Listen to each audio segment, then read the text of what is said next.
Mia! Olá, Pedro. Bem-vindos ao podcast de inspiração para uma vida mágica. Mais um episódio, mais uma viagem. Mais um episódio, mais uma viagem. Esta viagem vai meter medo. Pois vai. Porque é sobre medo que eu quero Mas falar. nós já viajamos muito hoje. Nós hoje já viajamos muito, Ufa. já falamos sobre medo e hoje vamos falar ainda mais. Uhum. Depois de muitos meses de confinamento também profissional, Sim. não é? Quer dizer, sim, confinamento profissional sempre, Sim. sim, sem ser online, não é? Sim, porque temos trabalhado imenso online, feito cursos, Palestras, lives, tanta coisa que aconteceu e muitas sessões de coaching e de acompanhamento. Mas hoje mesmo tu estiveste em cima do palco. Pela primeira vez, sabes? Pela que eu me primeira lembrei vez desde o ano passado, acho desde o eu. ano passado. Acho que não fiz nada especial em janeiro, fevereiro, depois fui para a Índia e depois, olha, foi esta cena toda. Sim. Sim. Eu desde março que não faço assim um evento presencial. Já fiz alguns encontros com grupos de mentoring, já fiz muitas sessões de coaching presenciais, claro, mas ainda na próxima semana também vou voltar a estar assim em cima do palco com pessoas à frente, que acho que vai ser uma bela experiência. Sim. Foi bom, sabes? Sim.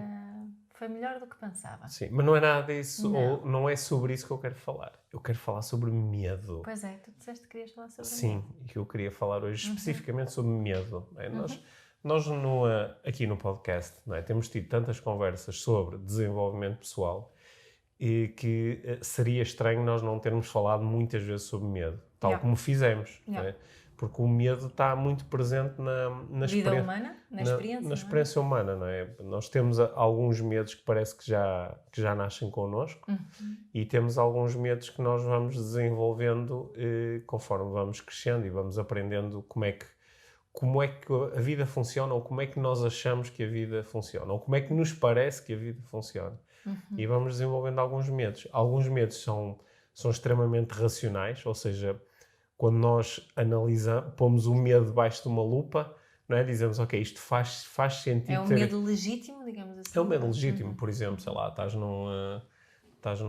olha, a semana passada estive alguns dias nos Alpes a fazer trekking e houve 2 ou 3 momentos em que senti medo porque me aproximei assim de uma falésia, não é? E de repente está assim um penhasco, não é? com mais de 1000 metros assim em queda livre, e é normal que ao aproximar há uma resposta fisiológica de medo, e se tu puseres esse medo debaixo de uma lupa, dizes, não, este medo faz algum sentido, porque este medo está-me a comunicar que, olha, isto é perigoso. É um medo útil, não é? É um medo útil, e por causa desse medo eu vou-me, se calhar, não vou aproximar da beirinha, ou vou fazê-lo com mais cuidado, vou olhar melhor para o terreno, não é? Portanto, esse medo ele é racional. Certo.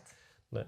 Mas há outros medos que aparentemente são irracionais. Quando pomos debaixo da lupa, dizemos, porquê? Muitos. Inclusivamente alguns... Aqueles que estão mais presentes no nosso dia-a-dia. Sim. E há alguns medos, não é? Até às vezes as pessoas, por exemplo, procuram a minha ajuda porque têm uma fobia e muitas vezes percebem que a fobia não é racional, não é? Sei lá, alguém, tenho um medo terrível de baratas ou de aranhas.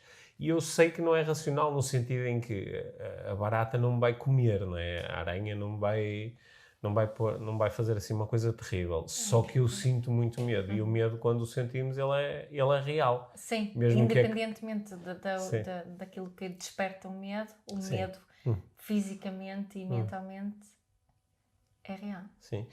Só que ainda há outros medos, não é? Ainda há outros medos. E hoje nós estávamos a viajar e começamos a listar assim alguns desses medos que nós temos ao longo se calhar, dos últimos 6 meses, não é? Porque já esta história do Covid já tem meio ano, praticamente. Medos que nós sentimos, medos que as outras pessoas nos disseram que sentiam, medos que nós vemos que outras pessoas têm. E estávamos ali a fazer uma lista de medos. E acho que podia ser interessante nós falarmos um pouco sobre esses medos e estudarmos as várias formas que nós temos de lidar com o medo, não é? Porque muitas vezes as pessoas dizem, quando eu tenho medo de alguma coisa, como é que eu lido com isso? E acho que hoje podemos, quem sabe, aqui com uma boa conversa de desenvolvimento pessoal, ajudar-nos a nós e às outras pessoas a libertar-nos de alguns medos. Parece-me excelente. Parece? Sim. É ambicioso. É bem É ambicioso. ambicioso. Para quem nos está a ouvir agora a conduzir o carro, ou a dar uma corrida, ou a lavar a louça e diz assim, não sei se estava preparado agora para uma conversa em que, Mas não. que eventualmente me vai ajudar a libertar-me do medo. Parece que de repente isto é uma coisa Bem grande. séria, não precisam. Mas diz lá, quais são esses medos que tu tens observado? Que eu observo. Podes começar pelos que observaste em ti ao longo destes 6 meses. Tiveste medo de quê? Sentiste medo de quê? Eu senti medo e continuo a sentir algum medo de que esta cena do distanciamento e máscaras e assim que veio para ficar. Eu admito que tenho assim algum medo. Que isto se prolongue. Sim, porque existe aqui alguma revolta, alguma irritação, alguma frustração, mas na base disso está mesmo esse medo, essa incerteza de não saber durante quanto tempo é que isto vai demorar. E esse medo de que, olha, agora vai ser assim. Esse medo não é irracional. Porque tu não tens neste momento indicadores assim que te digam assim claramente, sem qualquer margem para dúvidas. Mais umas semanitas e já está. Não era isso que eu ia dizer. Não. Eu ia dizer, tu não tens dados que te digam claramente e sem qualquer margem para dúvidas, usar máscaras é uma grande forma de lidar com isto. Tu não tens isso claramente. Eu não sinto que tenho isso, claramente. Eu utilizo a minha máscara. Mas não existe. E esses estudos simplesmente não existem. Temos uma ideia que parece-me que é razoável. Temos indicadores. Temos indicadores e temos uma ideia razoável, mas não é assim uma evidência clara. Não é? Ainda ninguém conseguiu provar isso de forma... Porque nunca fizemos esse estudo nestas condições, não é? Portanto, sem ter essa certeza, estão-nos a propor e às vezes a impor a utilização de máscara. Portanto, o medo de que, mesmo sem essa certeza aparecer, isto se vai prolongar, não é um medo irracional. Pode acontecer porque já está a acontecer. Yeah. Não é? Eu, a semana passada, quando estive em França, usei no centro da cidade, a utilização de máscara era obrigatória enquanto se estava a caminhar, enquanto se estava na rua, não é? Sim. Claro que os franceses, tal como nós, descobrem que há uma maneira fácil de lidar com isso, que é o mais rápido que puderes, sentas-te numa mesa de uma esplanada e pedes alguma coisa.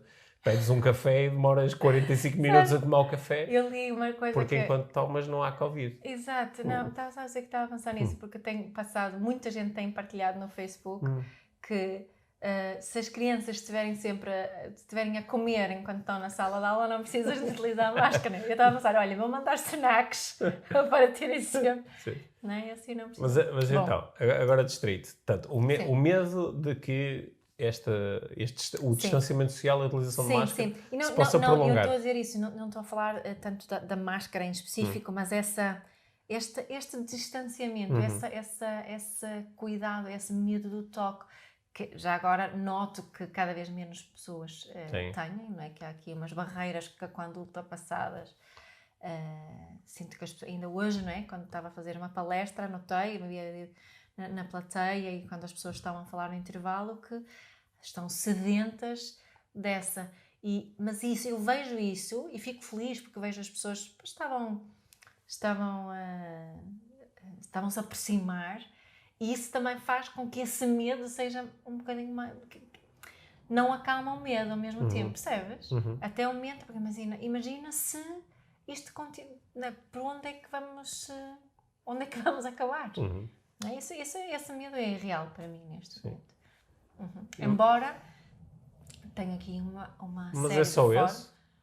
Sim, em relação ao que tu estavas a falar especificamente da pandemia. Nem foi mal. Eu tenho um medo muito grande em relação a esta pandemia, que começou, logo no início da pandemia, o medo apareceu e ele não está no seu máximo, para mim, mas continua a existir. E eu acho que é um medo que eu acho que é racional, mas nós também, se calhar, temos tendência a achar que os nossos medos são racionais. Né? Mas, como tu sabes, eu tenho um grande medo de momentos e de fenómenos de afastamento que criam polarização, sobretudo quando essa polarização não é produto de grandes pensamentos e grandes discussões, é só porque eu tomei uma decisão e agora quem tomou uma decisão contrária é o meu inimigo. Não é? E essa polarização, não é? Eu tenho visto acontecer aqui em Portugal e noutros países, é a polarização de quem acredita na máscara e quem não acredita na máscara, quem está sedento da vacina, quem diz que nunca na vida vai tomar a vacina, quem acredita que isto é tudo muito científico, quem acredita que é uma grande aldrabice, quem acredita que devemos viajar, quem acredita que não devemos, quem acredita que o mais importante é pormos a economia a funcionar, quem acredita que não, quem quer abrir as escolas, quem quer fechá-las. E quando nós temos opiniões diversas uns dos outros, mas essas opiniões acontecem num espaço de diálogo, nós crescemos com as opiniões diferentes. Porque eu acho que sim, tu achas que não, conversamos sobre Vamos isto. dialogar. E em princípio, no final, eu até posso manter a minha opinião, mas aprendi sobre a tua e isso de alguma forma Percebo pode o que ser queres útil. dizer. Isso também é claramente Mas o mesmo. aquilo que nem vou falar nas redes sociais, Não. que neste momento já se transformaram oficialmente num cancro social, não é? Que, em relação ao qual, muito em breve, nós vamos ter que tomar algumas decisões, eu acho. Porque é um espartilhamento, é um território onde as pessoas... Podes fazer uma partilha que anda ali no meio de alguma forma, mas a discussão que vai surgir é essa polarização. Sim. Nas redes sociais está cada vez mais difícil tu ou exprimes uma opinião muito polarizada, em que dizes quem faz isto são todos uns idiotas, e vais ter uma série de pessoas a dizer pois é, e outras pessoas a atacarem-te violentamente. Ou se procuras fazer um comentário, como tantas pessoas têm procurado, fazer um comentário onde, no fundo, estás a considerar várias sensibilidades e estás a expor alguns pensamentos, mas não estando totalmente certo, e abrindo espaço para... as leituras que são feitas continuam a ser polarizadas, Certo, não é? isso. Por exemplo, neste momento, se em algum momento tu dizes que, por exemplo, se calhar não estás muito segura de que a utilização de máscaras pode ser útil, de repente estão a dizer que és de extrema-direita.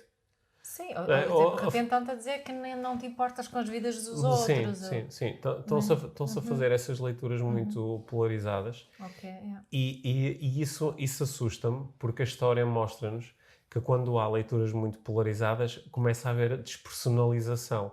Que é nós deixamos de ver, eu deixo de ver do outro lado a Mia, que tem uma opinião diferente da minha, Só a minha opinião. e passo a ver essa cambada de idiotas que diz não sei o quê, ou esses estúpidos, ou esses assassinos. E quando há despersonalização, começa-se a criar espaço para regras muito inflexíveis, muito inflexíveis, com grandes consequências ao quebrá-las. Sim, e começamos a estar mais à vontade com infligir o sofrimento no outro, porque o outro de repente torna-se merecedor disso. Não é o outro não é o outro, sim, o outro é aquela opinião que está a ser esmagada. Sim. Não é por acaso que no meio deste cenário nós temos assistido, pelo menos as sondagens mostram, que o Partido Chega em Portugal tem tido um aumento do número de pessoas que se diz interessada em votar no Chega. E isso porque é um partido e tem um líder que floresce no meio deste afastamento, não é? E que depois, ainda por cima, se em algum momento tu te manifestas contra, ainda és acusado de seres tu que estás a fazer a polarização, não é?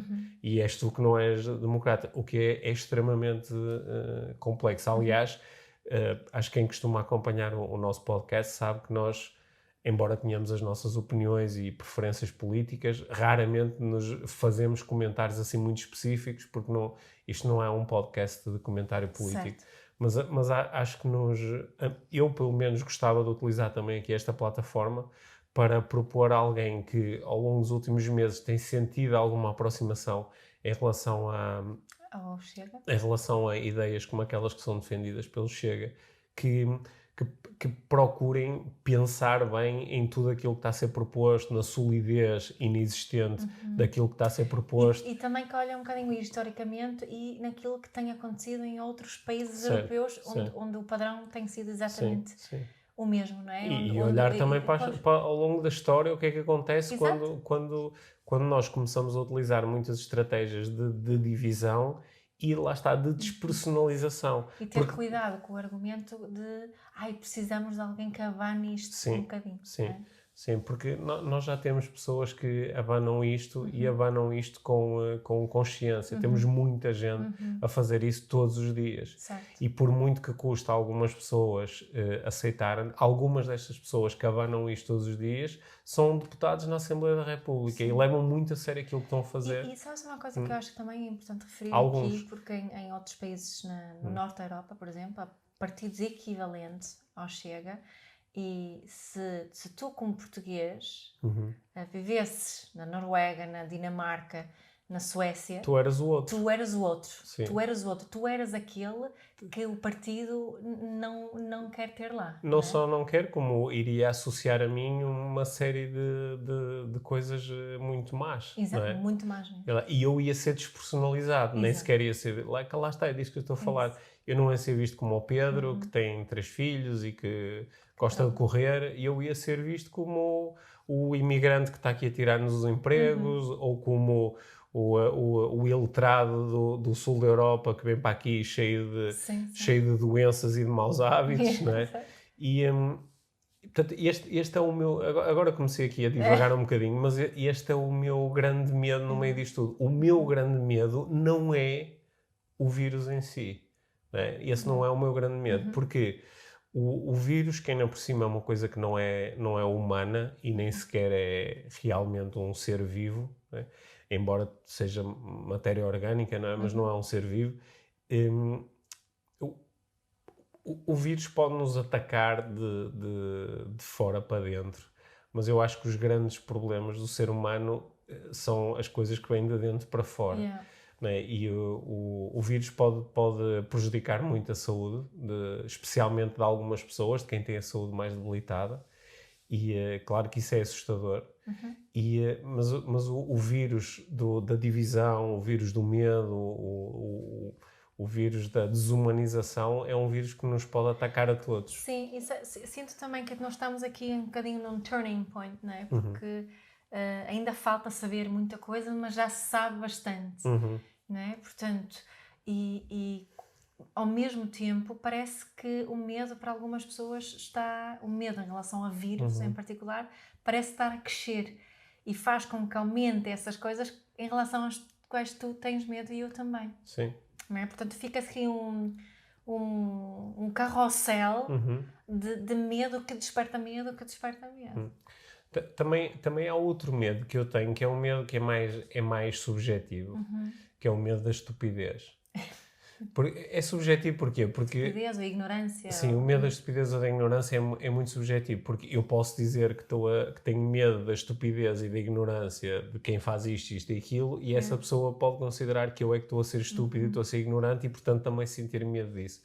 Mas quando eu falo aqui de estupidez ou ignorância, eu não tenho medo, habitualmente, de quem defende uma opinião diferente da minha ou me apresenta coisas de que eu até não gosto, por exemplo, chega com uma medida de que eu não gosto, mas que me consegue mostrar que isto é produto de pensamento e, sobretudo, que utilizou aquilo que nós chamamos do pensamento em camadas, não é? E com uma intenção clara. Com uma intenção clara e pensando nas consequências. Ora, como nós sabemos, e agora... Ao contrário do que eu faço a maior parte das vezes aqui no podcast, não vou ser nada positivo, porque vou dizer que uma boa percentagem das pessoas adultas não tem a capacidade de pensamento em camada, porque não foi estimulada a isso, porque não cresceu com esse estímulo.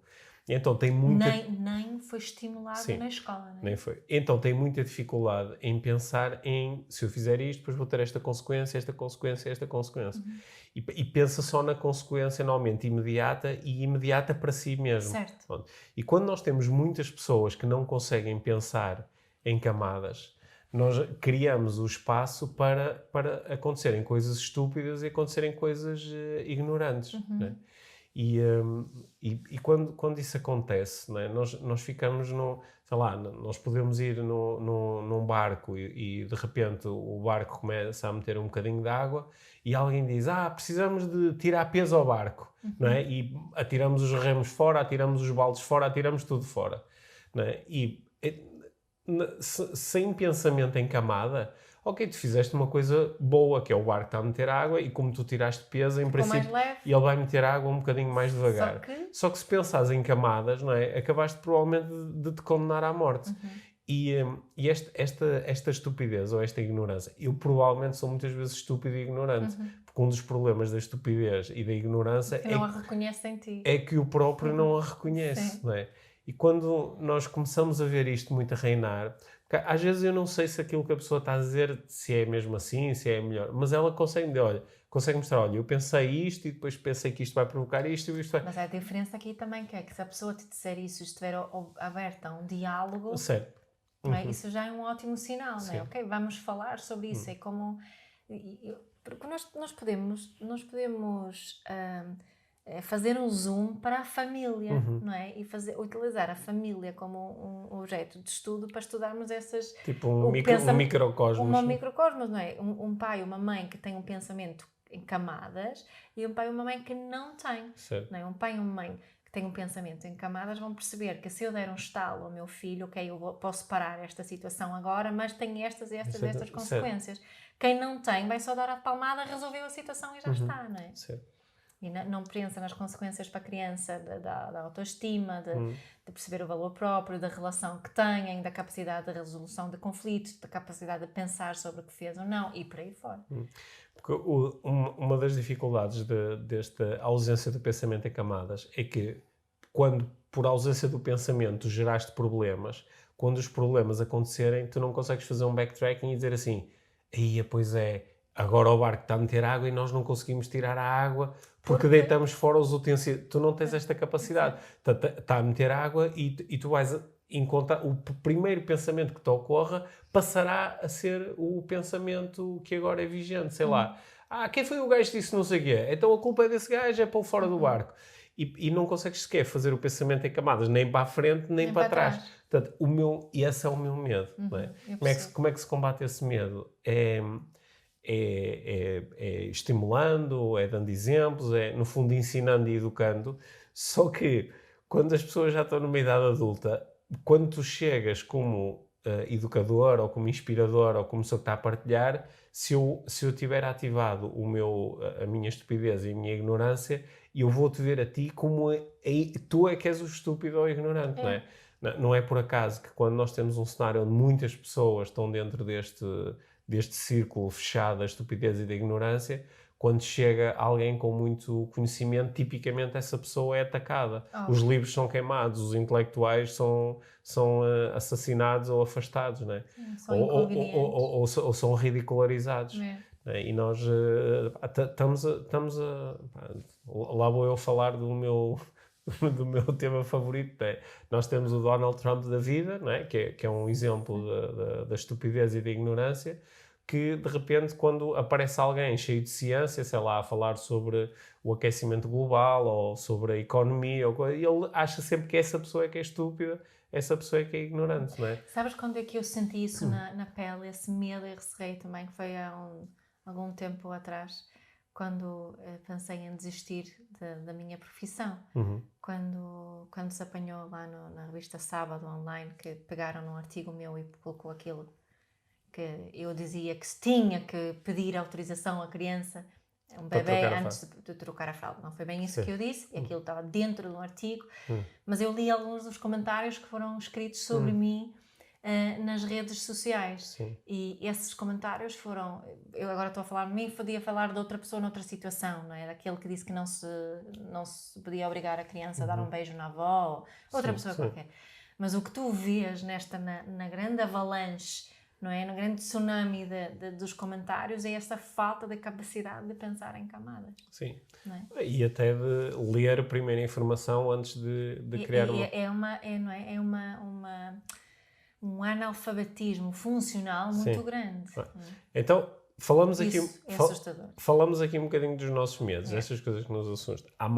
Nós temos visto outros medos, não é? Sim. Temos visto o medo da morte, muito presente, não é? O medo da doença, o medo da doença, de ficar doente, também o medo do não ser capaz de financeiramente cuidar da minha família, porque vou perder o meu emprego, o medo de perder negócio, ou porque os meus clientes desapareceram, ou ou porque de repente tenho muita insegurança, não é? Esse medo também esteve muito presente. O medo da perda de liberdade, que tu estavas a falar um bocadinho em relação à cena das máscaras. Eu lembro, por exemplo, quando durante o confinamento, um dos dias mais duros para mim foi, eu todos os dias saía para correr e houve um dia em que cheguei ali junto à praia e...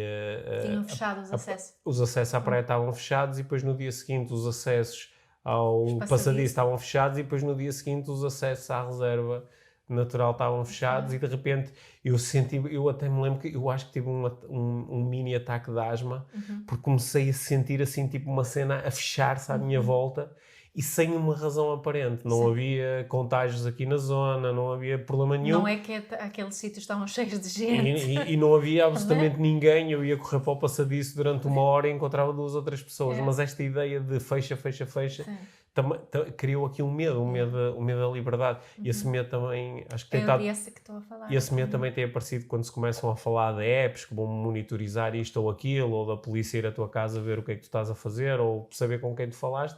Isso começa a despertar histórias antigas de controle, não é? Eu acho que tal como muitas pessoas, revisitamos o 1984 do George Orwell, ou revisitamos o Admirável Mundo Novo do Aldous Huxley, que foram livros que foram muito marcantes para quem os leu, e de repente há aqui uma série de coisas que... Ou quem veio ouvir o Handmaid's Tale, avisa pessoas que têm aquela série da Netflix. Sim, e de repente há aqui muitas coisas assim a começar a aparecer outra vez e há um medo da liberdade. E outros medos que apareceram, como é óbvio, não é? E esse medo de perder a saúde e o sofrimento associado a isso, também muito ligado à família, os meus pais, os meus filhos, né? Esse medo é muito presente. O medo daquilo que é estranho e desconhecido, né? Que começou também a estar mais presente. Portanto, tudo isso teve o medo do fim da civilização, que é um medo muito grande, não é? Que ainda por cima foi cultivado ao longo dos anos pelos Mad Max todos e esses filmes todos pós-apocalípticos, não é? Em que, de repente, acho que algumas pessoas começaram a imaginar que isto vai acabar com as pessoas tipo zombies a vaguearem por aí, cheias de doenças e a tentarem arranjar alguma coisa para comer. Não é? Ou pessoas que me contaram todo tipo de filmes e pesadelos que estavam a viver. Quando nós lidamos com o medo, esta era aqui a parte onde nós queríamos chegar, né? Eu já te falei várias vezes deste conteúdo. Há uns 15 anos, eu li um livro de um autor catalão, um senhor chamado José António Marina, que ele é professor catedrático de filosofia, nasceu em 1939. Acho que foi, há bocado fui ali procurar para me lembrar um bocadinho do autor deste livro. Ele escreveu, entre outros livros, escreveu um livro que me marcou muito, que se chama O Medo, né? E que já agora é um livro que eu recomendo, que no fundo é um estudo filosófico sobre o medo. Sobre o medo, exato. E em determinado momento, o José António Marina diz que existem 4 respostas biológicas ao medo. São 4 respostas que nós podemos encontrar na experiência humana, mas também no mundo animal. Exatamente. Né? Então ele fala da fuga, né? É uma das respostas. É eu tenho medo e fujo. À partida será a primeira resposta. Sim, e acho que é uma resposta que já toda a gente sentiu em algum momento e percebe o que é que se quer dizer com resposta biológica. É uma resposta instintiva. Há coisas que quando acontecem, quase antes de eu ter a oportunidade de pensar sobre elas, eu já estou a fugir. Certo. Né? O ataque, o ataque, não é? O ficar agressivo, o preparar-me para a luta, não é? Nós às vezes sentimos isso, de termos medo e os nossos pelos começam a ficar eriçados e nós começamos a crescer e a preparar-nos para a luta, não é? Exato. E arregalamos assim os olhos e chegamos a testa um bocadinho para a frente, começamos a assumir... Vemos isso muito nos animais, não é? Sim, Um touro, sim. ou um gato, ou um cão. Sim, mas nós humanos também fazemos isso. Há pessoas que quando têm medo as narinas abrem e tu percebes que o medo desta pessoa fez com que ela já esteja preparada. Ligou a agressividade O quê? toda. O que é que tu disseste? Foi qualquer coisa que assustou-me e a minha reação é lutar. A resposta é quando são. Não é? E depois há outra resposta que é a imobilidade. A imobilidade, que no caso de alguns animais, eles até simulam a própria morte, não é? O batimento cardíaco Os répteis fazem muito isso. pode ficar parado durante muito tempo, não é? Os animais ficam parados, tipo, morri, que é como que eu vou freeze total até que esta cena desapareça, e que é uma resposta que também nós vemos muitos humanos a terem, não é? Que é fica em freeze. Eu vejo isso Eu vejo isso muito dentro das empresas. Alguém chega e faz uma grande ameaça. Pá, fazemos isto, vai ser toda a gente despedida. E já nem conseguem mexer-se. Crianças fazem Já não isso fazem.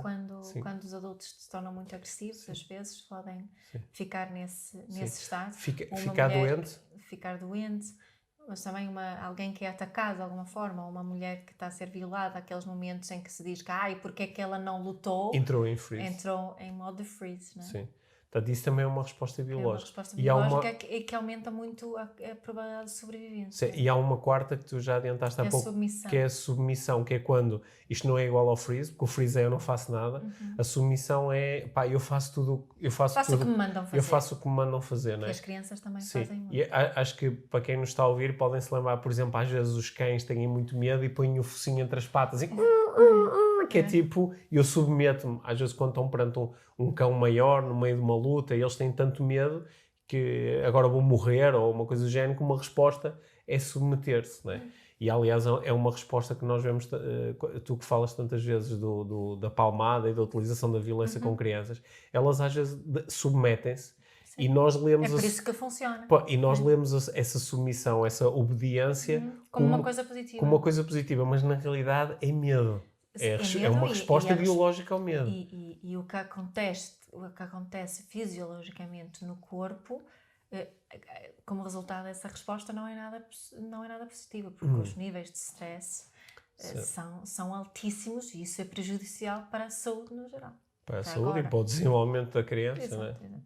E estas respostas, elas parece que eu quando falo deste tema com alunos em cursos e proponho que cada um pense em qual é a sua resposta habitual. Ou seja, a fuga, luta, a imobilidade e a submissão. Qual é que é habitual? Normalmente as pessoas conseguem dizer, olha, eu tenho mais tendência a usar esta ou aquela. Às vezes conseguem perceber que eu, por exemplo, tenho mais tendência a utilizar o ataque, mas, por exemplo, se for na minha relação romântica, eu utilizo mais a submissão. Ou há pessoas que dizem, é totalmente imobilidade. Eu lembro, por exemplo, uma vez tive uma discussão com a minha mulher e ela disse que ia sair de casa e eu senti tanto medo que não consegui dizer nada. Fiquei ali parado. Ela dizia-me, tu não dizes nada, tu não dizes nada. Yeah. E eu fiquei imóvel, que perdi a voz. Isso é uma resposta fisiológica. São respostas do sistema nervoso. Muito forte. E, portanto, as pessoas ou conseguem identificar uma resposta tipo, eu tipicamente vou para esta, ou percebem que em diferentes ambientes surgem diferentes respostas e até percebem que às vezes as respostas podem ser um bocado surpreendentes, do género, eu sempre achei que num cenário daqueles eu ia para cima e fazia não sei o quê, mas na realidade quando aconteceu eu fugi. Ou na realidade eu pensava que ia sempre fugir e quando aconteceu eu fiquei só lá parado. Sim. Ou lutei até. Ou lutei até. Isto pode ser um bocado surpreendente. Por isso às vezes quando as pessoas dizem, se fosse comigo, não. Se fosse contigo, depois tu descobrias. Sim, porque não é bem assim. Já agora, para quem nos está a ouvir, nós não vamos fazer esse exercício aqui, mas para quem nos está a ouvir e conhece o laser, sim, pode brincar um bocadinho com qual será a resposta mais habitual. Como é que estas 4 respostas encaixam nas 4 energias do laser. E para quem quiser saber muito sobre isso, pode ir lá revisitar aquela aula aberta do laser que nós... Que está na escola Life Training. Está na escola... Podes pôr nas notas. Sim. Basta ir a escola.lifetraining.com.pt, encontram lá as aulas abertas, também encontram o curso do laser e essas coisas todas. Mas o que eu queria falar era da 5ª resposta ao medo. Que é mesmo interessante. Que é a resposta que o Marina diz que é uma resposta tipicamente humana, embora também algumas raças de cães, golfinhos e outros animais tenham, em alguns momentos, podem aceder a esta 5ª forma, que é a valentia. Gosto muito dessa palavra. É uma palavra bonita, não é? A valentia. E a valentia é a capacidade de não te submeteres à tua resposta biológica. Inicial. Por exemplo, num determinado momento, a minha resposta é fuga, o meu corpo está-se todo a preparar para fugir, eu estou... Só que a valentia é a capacidade para, apesar de tudo me dizer foge, eu me perguntar, mas qual é a minha intenção? Mas o que é que pode ajudar mais as outras pessoas? Mas o que é que pode acontecer se eu fugir? Não é? Ou seja, é uma resposta que acontece entre estímulo e emoção e reação, entre estímulo e resposta. Isso. É aquele, no fundo, essa é a resposta mindful. Essa é a resposta mindful e também é a resposta, né, na neuroestratégia, procura-se, tal como no mindfulness, ampliar um bocadinho esse Tornar tempo, esse espaço. bem claro e visível esse espaço. Sim. Ele está sempre lá. Sim. E eventualmente treinar alguns mecanismos que permitam aumentar esse sim, espaço. O que não quer dizer que depois eu posso, por exemplo, ter a minha reação, imagina, é fuga. E eu digo assim, espera, calma, pá, se eu fugir, o que é que vai acontecer? Vai acontecer isto, isto, isto. Mas espera aí, quais são as opções? Não, mas a melhor coisa a fazer é mesmo fugir. E eu vou na mesma fugir, só que esta fuga já é consciente, é deliberada. E a questão aqui é que também acho que é importante fazer eu acho que nós, hoje em dia, temos poucas situações onde não seja possível aceder mesmo a esse espaço. Certo. Não é? Porque nós temos tantas reações dessas ao medo que são respostas a um medo não... Como é que tu chamaste antes? A um medo racional? Sim. Que não são respostas a um medo não racional. Certo. Não é? São poucas as situações hoje em dia onde nós temos que O que reagir estás a dizer assim. é que ao longo do teu dia-a-dia não são assim tantas as situações onde tu enfrentas o perigo de morte, Certo. ou onde Perigo enfrentas de ferimento grave. ou mesmo que seja mais um perigo emocional, que esse seja assim mesmo muito, muito, muito grande. Certo. Mas o facto de tu não as enfrentares não quer dizer que tu não aches que as estás a enfrentar. O sítio onde eu vejo isso de forma mais clara é dentro das empresas, onde muitas pessoas vão trabalhar como se fossem para os trabalhos forçados, não é? Onde, guerra. Sim, onde estão a lidar, por exemplo, têm uma relação com o chefe, como se o chefe fosse alguém que pudesse enviá-los para um campo de concentração ou fazer-lhes uma coisa terrível, porque metaforicamente ele pode fazer uma coisa que é muito má, pode prejudicar a pessoa, pode contribuir para o seu despedimento, pode dar-lhe uma má avaliação. Só que nós acho que como não estamos muito seguros ou muito confiantes ou não pensamos muito naquilo que está realmente a acontecer, às vezes levamos todas essas coisas como se elas fossem mesmo de vida ou de morte. Por isso é que temos os problemas todos com o stress. E sabes onde isso acontece muito também? É na sala de aula e nas escolas. Né? Muitas os adultos se esquecem de ver, porque nós podemos utilizar isso como uma forma de analisar aqui uma turma, por exemplo. Porque é que esta turma tem este tipo de comportamento? Sim. Muitas vezes temos esse medo latente e que está a tomar esta forma. E quase uma prova disso são os níveis de ansiedade muito, muito altos que existem nos miúdos, adolescentes e mais jovens também. Durante a pandemia até foi feito um estudo na Inglaterra dos níveis de ansiedade de jovens adolescentes na escola, e com o fecho da escola e o estudo a partir de casa, os níveis de ansiedade não aumentaram, diminuíram e muito. Sim. E nós temos vários relatos aqui disso também. Sim, mas eu também tenho vários relatos de pessoas que, porque deixaram de ir todos os dias trabalhar para a empresa, estão a trabalhar a partir de casa e estão mais calmos, porque não é que há esse distanciamento físico que permite-lhes, se calhar, mais facilmente não reagir na hora e terem mais o acesso a esta valentia, certo. Que é a capacidade de dizer assim, espera aí, quais são as minhas opções? O que é que está aqui realmente em causa? O que é que é mais certo também? O que é mais certo? Ou o que é mais ecológico fazer? O que é mais ético? O que é que me serve melhor? Não é? O que é que pode ter? É mais importante? E utilizar o tal pensamento em camadas. Quais são o que é que terá consequências mais benéficas para mim e para os outros no futuro? Não é? E acho que esse estímulo... A valentia é uma resposta proativa também, não é? Sim, sim. E a valentia não é o sempre ir para a frente. Uma das coisas que olha que este livro já o li há uns 15 anos, e ele está algures aqui numa das nossas prateleiras, mas eu lembro-me de que uma coisa que me ficou foi que nós às vezes podemos achar que o contrário do medo ou do sentir medo é o ser destemido, não é? Mas o destemido é o primeiro a morrer. Não é? O destemido é o tipo que sai da trincheira a dizer não tenho medo, não tenho medo, e 5 segundos depois está no chão. E não é isso, porque o destemido não é valente. O destemido não sente medo, não é? Que é uma coisa diferente. O valente continua a sentir medo. O valente sente medo, só que ele consegue explorar as suas possibilidades e contrariar às vezes as respostas. E às vezes o contrariar as respostas não é só... O valente não é só aquele que vai em frente. Às vezes o valente é o que diz, olha, agora vou ficar calado. Não é? Olha, eu agora vou-me submeter em nome de um bem maior, em nome de um valor maior, mesmo que isto não é a minha resposta, mas é agora que eu penso nisso, acho que é que pode servir melhor. É a melhor resposta. Sim. Às vezes o valente é aquele que, no momento em que toda a gente fica calado, que levanta o braço e diz não. Não é?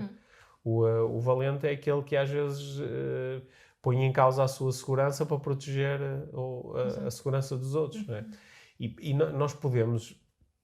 Acho que este é um exercício interessante, é pensarmos nos medos, nestes medos que nós estávamos a sentir, mas convidar também quem nos está a ouvir a pensar nos medos que tem sentido ao longo dos últimos meses e perceber a resposta que eu dei ao medo foi a minha resposta biológica ou eu consegui ser valente.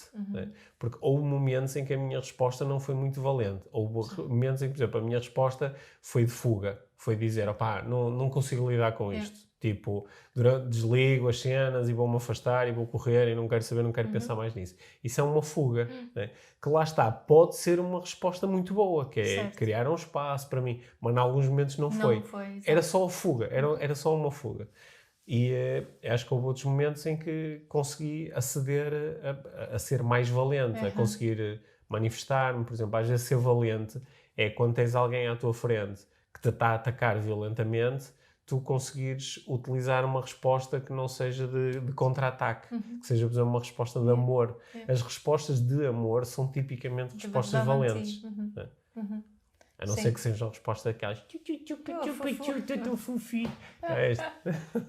mas ser valente às vezes é, por exemplo, manter um diálogo com alguém que não está interessado em manter um diálogo contigo e criar condições para isso. Não é? Sim. Valentia é assim uma qualidade que parece que neste momento nos faz falta, no geral. Assim, nos líderes políticos, na comunicação social, nas redes sociais, faz falta essa podemos chamar de atitude, ou essa resposta, essa forma de agir. Sim. Quando tu perguntas a alguém porquê é que fizeste isso, não é? Isto ficou... Acho que toda a gente ouviu falar, tem uma ideia, se não ouviu, acho que era importante fazê-lo. Ouviu falar, não é, do julgamento de Nuremberg, dos oficiais nazis depois da Segunda Guerra Mundial. Não é? E acho que toda a gente que prestou atenção a isso já leu e isso foi um momento muito importante na nossa história. Não é? Porque todos estes homens, sobretudo homens, todos estes oficiais seguiram uma linha de raciocínio que tem a ver com a conversa que nós estamos aqui. Que eles disseram, não, eu fiz o que me mandaram, eu estava a cumprir ordens. Sim. Porque isso não é ser valente. Não, isso é ser submisso. Isso é ser submisso. Lá está, é aquela ideia que tu tens defendido aqui tantas vezes, que é nós podemos exigir e inculcar obediência nos outros até o ponto em que eles fazem as maiores barbaridades por submissão. Sim. Mesmo que em algum momento possam ter sentido, isto não está correto. Mas não é? tem que fazer. Sim, mas tem que fazer. E acho que aquilo que nós estamos numa escala... Sabes que estou aqui a ter uma ideia? Há tanta gente a utilizar a expressão parentalidade consciente, agora podemos mudar para parentalidade valente. Parentalidade valente. Só um bocadinho totó, não sei, porque acho que quando nós pensamos aqui nesta história toda do Covid, eu no outro dia estava a falar com uma amiga e ela estava-me a dizer que tem assim, estava a falar das teorias da conspiração e será que algumas destas coisas, que é pensar que alguém a manobrar, e eu disse, olha, eu vou partilhar contigo a minha teoria. A minha teoria é de que é muito pior do que isso. É muito, porque aquilo que está a acontecer não é que tu tens um grupo de eleitos que está a tentar controlar o mundo ou subjugar o espírito humano, ou o controle das máquinas, não é nada disso que está a acontecer. O que está a acontecer é que há um meme, não é? Um meme é um pedaço de informação autorreplicado, não é? Aliás, curiosamente, o Covid é uma espécie de um meme, não é? É um pedacinho de matéria orgânica que se vai replicando. Né? E nós temos memes que circulam entre nós, que são memes culturais, são memes mentais, né? São ideias, são memes conceptuais, em que uma ideia passa para outra pessoa, passa para outra pessoa, passa para outra pessoa, passa para outra pessoa. E depois ninguém sabe de onde é que aquilo veio, não é? Eu lembro-me que uma vez vi uma palestra da Susan Blackmore, acho que é assim que ela se chama, e ela apresentava como o exemplo desta ideia do meme, não sei se te lembras, eram os rolos de papel higiênico. O facto de tu vais a um hotel e o rolo de papel higiênico que alguém utilizou só até metade, não é? E eles fizeram aquela dobrazinha e fazem ali uma marquinha redonda. Acho que quem nos está a ouvir sabe do que eu estou a falar. Sim.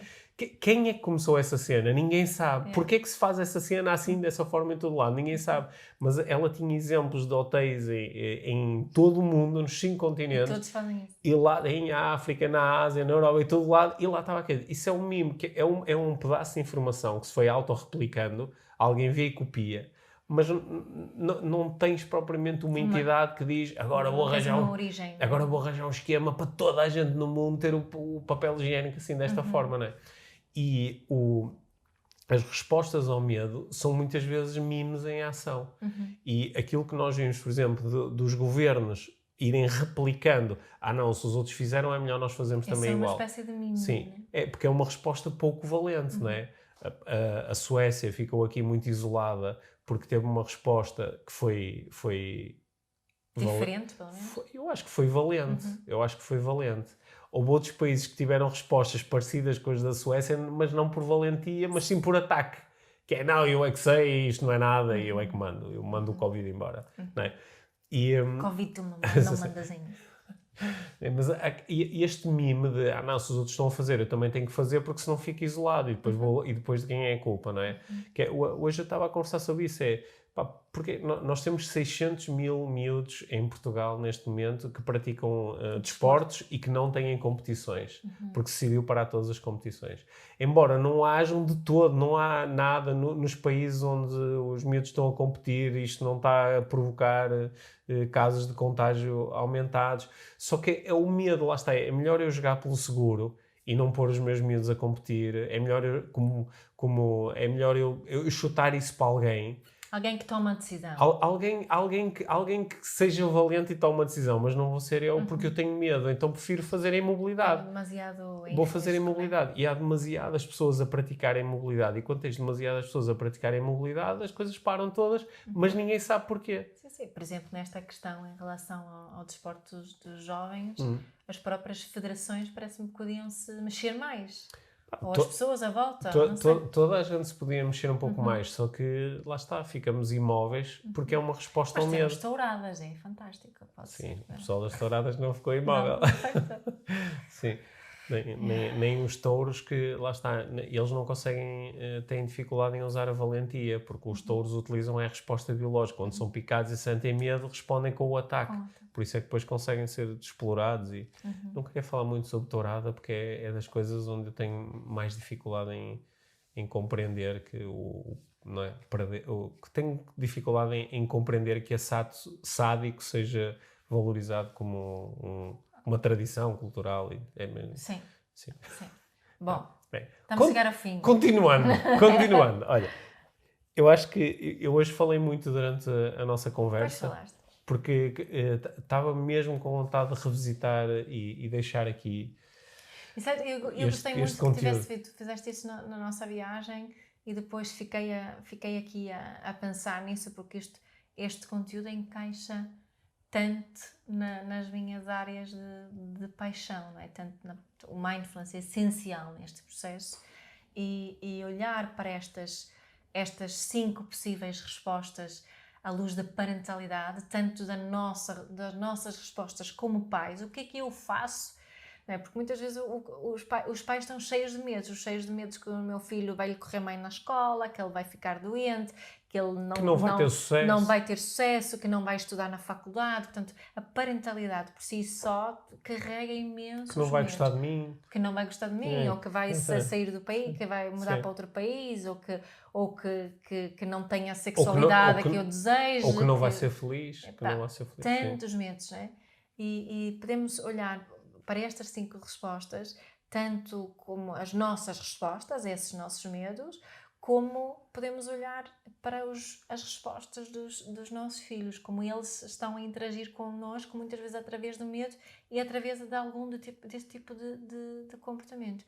Ainda hoje na palestra alguém estava a colocar uma pergunta sobre isto, sobre a quantidade de pessoas, tanto pais como professores, que continuam a exercer a liderança, e mesmo nas empresas também, uma liderança onde a intenção é meter medo na pessoa mais vulnerável.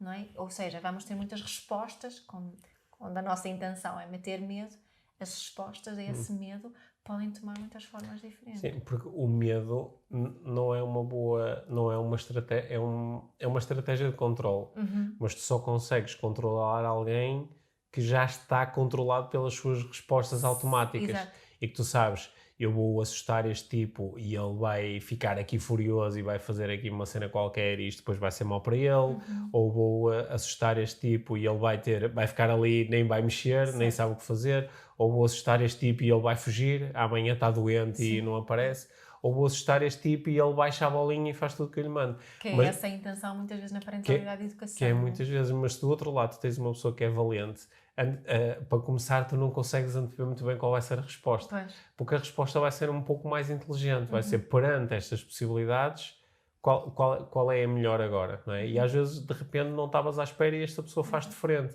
ou não estavas à espera e esta pessoa fica só calada. Ou seja, para conseguirmos utilizar uma resposta valente, temos que saber pensar em camadas e temos que saber criar este espaço entre estímulo e resposta. Certo. Não é? Certo.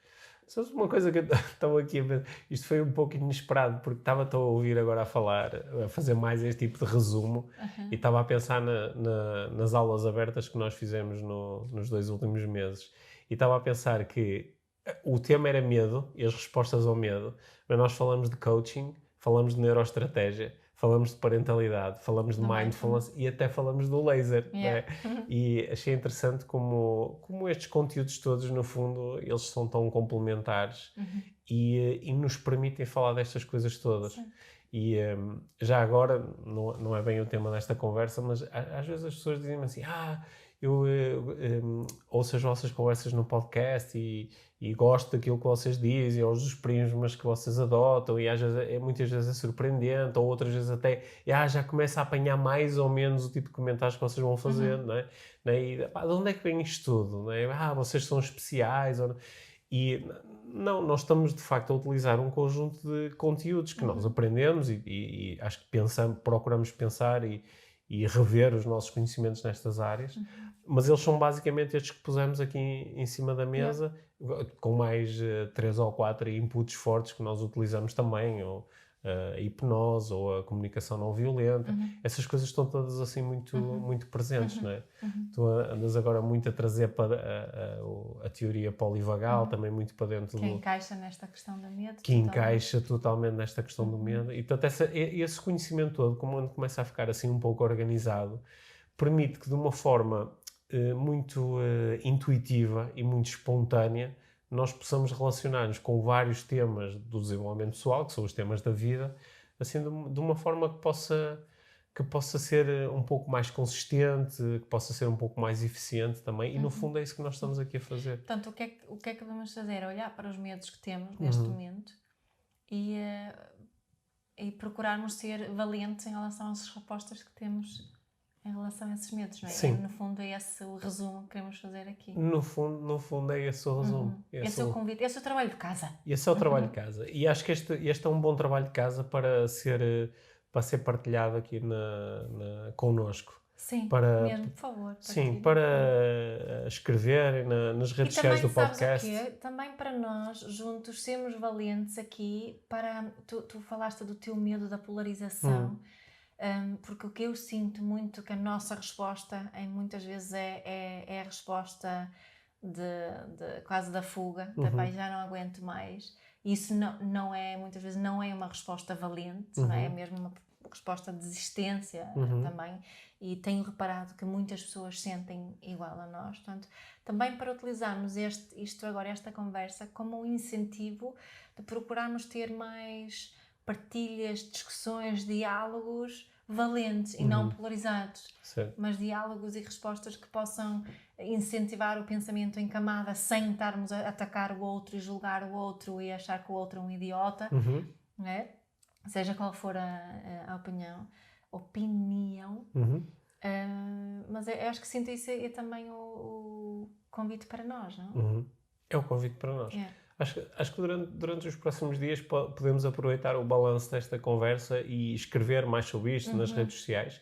E até estava aqui a pensar que no nosso grupo do Telegram, do Podcast IVM, acho que vamos ter lá assim umas perguntas para colocar com opções para descobrirmos, no fundo, pelo menos entre as pessoas que ouvem o podcast, quais são as respostas ao medo mais típicas. Sim. E quais são as melhores formas de ativar a valentia. Sim. Não é? Quem não está no grupo do Telegram, basta procurar na app Telegram, descarregam a app e procuram podcast IVM. E se tiverem dificuldade é só pedir-nos, nós mandamos o link, acedem, é gratuito. Facilmente. E nós estamos todos os dias, ou quase todos os dias, a procurar colocar lá estímulos, perguntas.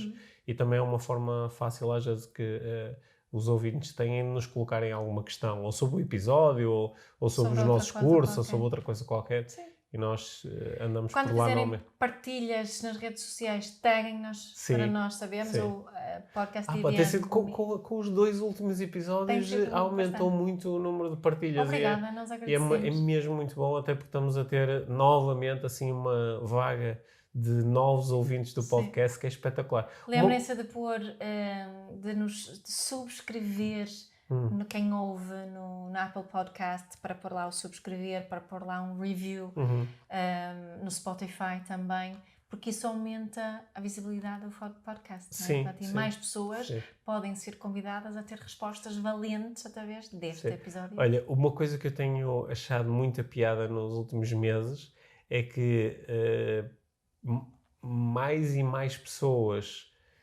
mais jovens estão a ouvir o podcast. Sim. Nós temos recebido muitas mensagens de pessoas na casa dos... 16, 17 anos. Sim, eu ia dizer mais na casa dos 20 e poucos anos, mas agora também até assim entre adolescentes. Claro que é preciso ser assim um adolescente um bocadinho especial para se interessar pelos temas que nós estamos aqui a partilhar.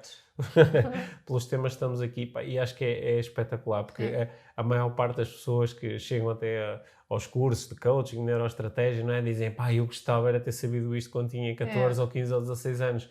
E há a possibilidade de, ouvindo o podcast, estes temas começarem a ser pelo menos mais comuns, mais naturais, exatamente, sim. Bom, então screenshot e partilhem. Obrigada. Sim, e lembrem-se que têm 184 episódios do podcast para ouvir ou reouvir, porque eu próprio às vezes digo assim, nós já falamos sobre isto, nós temos um episódio inteiro sobre isto, ou às vezes lembro, nós entrevistamos aquela pessoa, temos aqui respostas espetaculares sobre isso. São recursos tão fixes, não é? Neste momento o podcast acho que tem mais ou menos 150 horas de conteúdos de desenvolvimento pessoal 100% gratuitos. E estamos a caminho de 1 milhão de plays. E estamos a caminho de 1 milhão. Quando chegarmos a 1 milhão vamos ter que fazer aqui uma festa qualquer. Uma festa vamos ser ao vivo. 1 milhão de plays é milionário, não é? Vamos fazer uma festa milionária. Vamos fazer uma coisa super fixe. Obrigada. Tá bem. Obrigado.